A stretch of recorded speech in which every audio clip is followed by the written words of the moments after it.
రాయలసీమలోని కడప జిల్లా సున్నపురాళ్లపల్లెలో steel plant పనులకు CM Chandrababu శ్రీకారం చుట్టారు. జేఎస్డబ్ల్యూ ప్రతినిధులతో కలిసి స్టీల్ ప్లాంట్ పనులు ప్రారంభించారు.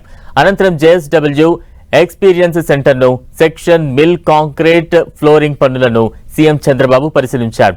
కడప జిల్లా వాసుల ఎదురుచూపులు ఫలించాయి. ఎట్టకేలకు వారి నిరీక్షణకు ఫలితం దక్కింది. ఎన్నాళ్లుగానో ఎదురు చూస్తున్న కడప స్టీల్ ప్లాంట్ నిర్మాణ పనులు ప్రారంభమయ్యాయి. సీఎం చంద్రబాబు ఈ స్టీల్ ప్లాంట్ నిర్మాణ పనులకు పునాదిరాయి వేశారు. దీంతో రాయలసీమ వాసుల చిరకాల వాంఛ నెరవేరేందుకు తొలి అడుగు పడింది. రాయలసీమ ఆత్మగౌరవానికి ప్రతీక అయిన ఈ స్టీల్ ప్లాంట్ ద్వారా యువతకు ఉద్యోగాలు కల్పించడంతో పాటు కుటుంబాలకు ఆర్థిక భరోసా కల్పించబోతోంది ఏపీ ప్రభుత్వం.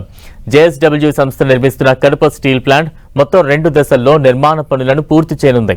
దాదాపు 1100 ఎకరాల విస్తీర్ణంలో నిర్మించబోతున్న ఈ కడప స్టీల్ ప్లాంట్ కోసం 16,350 కోట్లు ఖర్చు చేస్తున్నారు.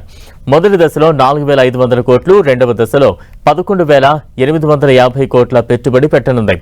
ఈ కర్మాగారంలో అత్యాధునిక ఎలక్ట్రిక్ ఆర్క్ ఫర్నేస్ సాంకేతికతను వినియోగిస్తున్నారు.